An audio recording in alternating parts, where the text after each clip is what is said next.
It's almost been a year since my girlfriend dumped me, and during that journey, the one thing I've struggled with is letting go. It's only recently that I came to terms with the fact that that relationship is dead and gone. And as I remembered the memories that once were, and anxious of a future that I know not, the one question I found asking myself time and time again was, why did it take me so long to let go? Let go of someone who clearly did not deserve me. Someone who brought me pain, anxiety, and false hope. Doesn't the bad outweigh the good? I asked myself every single day. It's not until I rewatched Toy Story 3 that I realized that we honestly don't understand what the words letting go actually mean. Why most of us get hung up on people from our past or people who abandon us. Here's why. When you think about letting go, most of us act and think like Lotso. You see, after Lotso was accidentally left by Daisy at the picnic site, they all decided to walk all the way back to Daisy's house, only to find that Lotso had been replaced. It's like when you find out that your ex got a new partner a week after y'all broke up. Your self-worth is challenged, and questions like, did they ever love me? Am I good enough? And was it even real? Start racing in your head as you try to grasp this new form of reality. You could clearly see Lotso was hurt. And so he decided to become bitter and lie to the other toys that Daisy didn't love them anymore. No, she only replaced you. She replaced all of us, didn't she? Making them leave a place they once called home, even if Lotso was the only one who was replaced.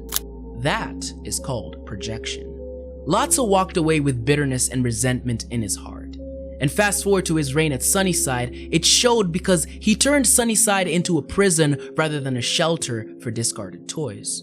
Lotso shared his pain and his toxic new ideologies with the rest of Sunnyside, where he said no toy can truly be happy. We're all just trash, waiting to be thrown away. Which showed us one thing, that hurt people hurt people. Look at the countless number of podcasts that teach men to devalue women and vice versa, because the host got hurt and held on to that bitterness. This only pointed out to me that bitterness comes from a core belief we develop after rejection or a breakup. And it's through that core belief men go on these villain arcs, which serve as a way to unhealthily process pain, betrayal, or heartbreak by adopting a self-centered or cold persona.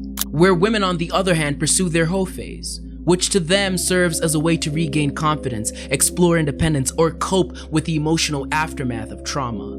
However, deep down, they know they haven't let go of that person who hurt them. Yet they'll ask themselves, why am I not happy? Why do I keep destroying everyone and everything around me? And that's because bitterness and escaping, my friends, is not letting go. You could be like Jesse and become avoidant and deny yourself a chance to truly be happy because your core belief is that at any time you could be abandoned. However, I don't think Jessie is fully avoidant, but she does say something that I've struggled with my whole life. I should have seen this coming. It's Emily all over again. People think avoidant people are good at letting go. However, that couldn't be further from the truth. First, avoidant people never fully enjoy any experience because their core belief is closeness is risky. So they keep their distance and wait for the slightest sign of uncertainty so they could justify their exit. They also tend to push down feelings of longing, fear, and sadness. It's not that they don't feel, it's just that they don't show it. However, becoming hyper-independent, cold, and avoidant isn't letting go. So what is letting go? In the scene where Andy gives his toys to Bonnie, there's a powerful moment when she reaches for Woody, the one toy Andy wasn't ready to let go of. But as Andy begins describing what Woody meant to him, but the thing that makes Woody special is he'll never give up on you. Ever.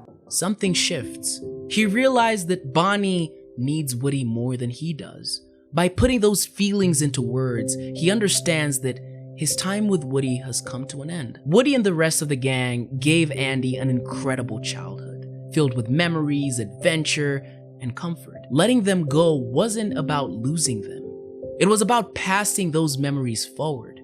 Even when he left and saw Woody wave him farewell, he couldn't help but say, "Thanks, guys." Letting go is accepting that the time for change has arrived, and this person doesn't fit into your story anymore.